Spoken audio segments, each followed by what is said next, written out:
उन्होंने कितना देश को समृद्ध बनाने का काम किया, राष्ट्रीय एकता, अखंडता और सद्भाव को अक्षुण्ण रखने का काम किया। इस अवसर पर तमाम राज्यवासियों को मैं बधाई देता हूं कि आप सबके दिलों में हम बसते हैं, कांग्रेस पार्टी बसती है। आज भी पूरे जन जागरण के दौरान जब गांव का दौरा कर रहा था, पंचायतों का दौरा कर रहा था, तो ये महसूस हुआ कि नहीं, आज भी कांग्रेस की विचारधारा और कांग्रेस का संस्कार। और जब भी किसी गांव में किसी स्वतंत्रता सेनानी के घर गया तो साफ शब्दों में उन्होंने कहा कि हाँ, हमारे जो पूर्वज थे वो कांग्रेस से संबंध रखते थे। इसका मतलब ये हुआ कि आजादी के समय सिर्फ एक ही पार्टी थी, कांग्रेस पार्टी थी, और कांग्रेस पार्टी ने देश को आजादी दिलाने का काम किया है। वो सब आप सब जानते हैं।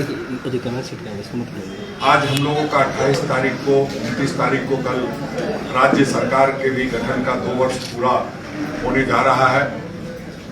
आप सबों को धन्यवाद देता हूं कि इस दौरान जो पूरा कोरोना काल था उसमें आप लोगों ने जब भी कोई ध्यान आकृष्ट कराया, और मीडिया की सक्रियता को धन्यवाद करता हूं कि आप लोगों ने लगातार कोरोना का जो दंश पूरे राज्य की जनता झेल रही थी, बराबर आप लोगों ने राज्य सरकार का ध्यान आकृष्ट कराने का काम किया। हमारे स्वास्थ्य मंत्री बन्ना गुप्ता जी का ध्यान आकृष्ट कराने का काम किया, और हम ये समझते हैं कि हमने भी उसको पूरी संजीदगी से समझने का, देखने का और लोगों को राहत पहुंचाने का काम किया। हमारे मंत्री लगातार आपके कैमरों के सामने आते रहे, अपनी बातों का जवाब देते रहे, आपकी सवालों का जवाब देते रहे। लोगों के बीच जब कोई अपने रिश्तेदार और अपने लोग नहीं जा रहे थे, उस दौरान मंत्री महोदय ने लोगों के बीच लगातार जाने का काम किया। कांग्रेस पार्टी ने किस तरह से कोरोना में लोगों की मदद की है वो किसी से छुपा नहीं है। साथ ही साथ हम लोगों ने जो मनरेगा का ये था, तो जो प्रवासी मजदूर लौट के आए थे उन सबको रोजगार मुहैया कराने का काम किया। और सिर्फ रोजगार ही नहीं, उस दौरान हम लोगों ने और 3 योजनाएं लागू करके, जिसका विस्तार से आपको डिटेल्स उपलब्ध करा दिया जाएगा। 198 रुपया जो डेली वेजेज की राशि थी मनरेगा के तहत, उसको हमने 225 रुपया भी करने का काम किया। और जो आप देखेंगे तो जो मानव दिवस था उसको भी बढ़ाने का काम किया। साथ ही साथ लोगों को उस दौरान किसी को भूख से मरने नहीं दिया। काम दे करके, अन्न अनाज दे करके हम लोगों ने प्रयास किया कि लोगों के जिंदगी बची रहे और जीविका का भी इंतजाम हम लोग लगातार करते रहे। उसका परिणाम है कि आज हम कह सकते हैं कि हम सब ठीक ठाक से हैं, और राज्य सरकार ने जो काम किया है उसकी जितनी प्रशंसा की जाए कम है। आप जानते हैं कि अभी भी कोरोना का जो संकट है वो खत्म नहीं हुआ है, जो विपदा है तो बार बार हमें ये दस्तक देती है, हमें भयाक्रांत करती है कि जो है आप समझ जाओ। हम लोग भी पूरा नजर बनाए हुए हैं कि कैसे, हाँ, लेकिन एक हम लोगों का ये भी मानना है कि दहशत नहीं है। हम चाहते हैं कि शांति से लोग अपनी अपनी सुरक्षा का ख्याल रखें, और राज्य सरकार की तरफ से कभी भी हम लोग दहशत फैलाने का काम नहीं किया, और हम लोगों ने बराबर लोगों के बीच बने रहने का काम किया। जो आप देखेंगे तो जो किसानों के लिए बात, हमारे कृषि मंत्री बैठे हैं, आप उनसे बाद में सवाल ले सकते हैं। जो हम लोगों ने वायदा किया था अपने मैनिफेस्टो में कि हम किसानों का ऋण माफ करें, जो हमारी ताकत थी, जो हमारे वित्त मंत्री आदरणीय डॉक्टर रामेश्वर उरांव जी ने जो अपने राजस्व का संग्रहण किया, और जो हाल था खजाना का, वो किसी से छुपा नहीं है कि किस तरह से कभी आशीर्वाद यात्रा चला करके, कभी कुछ और यात्रा, कभी कुछ और किस तरह से पूरे राज्य में इवेंट का दौर बना करके और किस तरह से केंद्र सरकार के प्रधानमंत्री और गृह मंत्री को महामंडित करने के लिए करोड़ों अरबों रुपए खर्च किए गए, झारखंड मोमेंटम के नाम पर करोड़ों रुपए लुटा दिए गए। उस पर आप जब जांच कराएंगे तो देखेंगे चॉकलेट से लेकर तक गड़बड़ी पाई गई थी। तो हम लोगों ने उन तमाम चीजों को छोड़ते हुए और राजस्व संग्रहण पर पूरा फोकस करते हुए एक अच्छी शुरुआत की और 50,000 रुपए हमने ऋण माफी की घोषणा की, ऋण माफी की, और उसमें अब तक 3,34,000 लोगों को उसका लाभ दे चुके हैं।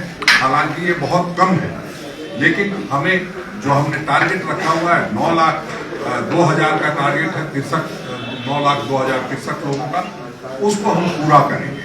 हाँ, कुछ विसंगतियां हैं, कुछ लोग आरोप लगाते हैं कि जो हमने सोचा है वो नहीं है, ये सही, लेकिन ये भी सही है कि 15 साल में जिस तरह से पूरे राज्य के ब्यूरोक्रेसी को खत्म करने का प्रयास किया गया, जो सिस्टम है उसको कुंद करने का प्रयास किया गया, उसको संभालते हुए हमें आगे बढ़ना है। और हम समझते हैं कि मंत्री जी का जो लगातार प्रयास रहता है वो हम लोग अपने किसान का जो कर्जा है उसको माफ करने में पूरी तरह सफल होंगे। आप जानते हैं कि किस तरह से राज्य सरकार ने पिछले दिनों हम लोगों ने मॉब लिंचिंग जो शब्द होता है, जो भीड़ की हिंसा कही जाती है, मॉब लिंचिंग कहने से ऐसा लगता है किसी वर्ग विशेष की बात करना है, लेकिन सच्चाई ये है कि भीड़ की हिंसा कहीं भी हो सकती है और कभी भी हो सकती है। और ये जो कोई कह रहा है, ये जो लोग राज्यपाल महोदय के पास जाकर के अपनी बात बताते हैं, उनको ये समझना पड़ेगा। आप कहते हैं कि 1-2 लोगों के बारे में लिखा हुआ, क्यों आप सबसे ज्यादा चिंतित हैं? क्यों आप बार बार इसका रोना रो रहे हैं? क्योंकि आपको लगता है कि भीड़ की हिंसा में कहीं ना कहीं आपके हाथ लाल हुए हैं और आपने कहीं ना कहीं इस हिंसा में भूमिका निभाने का काम किया है। इसलिए आप बचने के लिए, इस कानून से बचने के लिए इस कानून को तोड़ना और मरोड़ना चाहते हैं और इस कानून का विखंडन करना चाहते हैं, जो ये राज्य सरकार कभी नहीं होने देगी। कृत संकल्प है कि जो भी व्यक्ति है सुरक्षित रहे, चाहे वो हिंदू हो, चाहे मुसलमान हो, चाहे सिख हो, चाहे ईसाई हो, चाहे जैन हो, चाहे बौद्धिस्ट हो, जो भी लोग हैं वो सब लोग अपने ताकत के साथ और अपनी सुरक्षा के साथ जी सके। और भीड़ की हिंसा भीड़ की हिंसा लोकतंत्र पर भीड़ तंत्र हावी हो रही थी, उसको हमने रोकने का प्रयास किया है। इसमें जो लोग इस तरह की बातें कर रहे हैं उनसे मैं निवेदन करूंगा, आग्रह करूंगा, विनती करूंगा कि वो इस तरह का प्रयास छोड़ दे और जो राज्य के विकास में एक लंबी लकीर खींचने का प्रयास हमारी गठबंधन सरकार कर रही है उसमें अपना हाथ बटाए।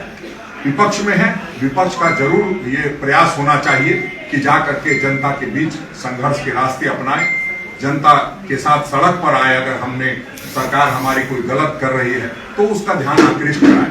सिर्फ महामहिम को पत्र देने से और मीडिया में बने रहने से, मीडिया में बयान जारी करने से जनता का भला नहीं होने वाला है। एक सशक्त विपक्ष की भूमिका वही निभा सकता है जो जनता के माध्यम से हमारे पास आए, सरकार के पास आए और अपनी बात बताएं। निश्चित रूप से हम विपक्ष का पूरा सम्मान करते हैं और उनको पूरा मौका दिया जाएगा, उनकी बात सुनी जाएगी, ना कि अफवाह फैला करके, सिर्फ झूठी बातें करके आप सत्ता में आना चाहते हैं। सत्ता की बेचैनी इतनी भी ज्यादा ठीक नहीं है। मात्र 2 वर्ष हुए हैं और किस तरह से हमने कोरोना पर काबू पाते हुए पूरे राज्य सरकार को ठीक से ढंग से काम करने का मौका आप लोगों ने दिया है। हम लोग उस काम को कर रहे हैं और आप जानते हैं कि जो पारा शिक्षकों का मामला था उसको भी हमारी सरकार ने, जो पिछले कई वर्षों से ये मामला चल रहा था, उसको सॉल्व करने का प्रयास किया है।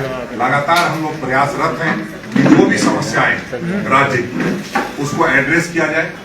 हाँ, कुछ लोगों की परेशानी ये है कि हमारे हिसाब से नहीं हो रहा, आपके हिसाब से होने की बात नहीं और आपके दल के हिसाब से होने की बात नहीं। ये बात जनता के हिसाब से होगी और जनता ने हमें मैंडेट दिया है तो हम जनता के मूड और मिजाज को समझते हैं, उस अनुरूप हम लोग काम कर रहे हैं। झारखंडी अस्मिता, झारखंड की संस्कृति, झारखंड की सभ्यता, उसको लेकर के चलते हुए जो विकास के रास्ते में आगे बढ़ना है वो हम लोग बढ़ने का काम कर रहे हैं। आप जानते हैं कि यूनिवर्सल पेंशन योजना लागू की गई है जिसका सभी बुजुर्गों को लाभ मिलेगा।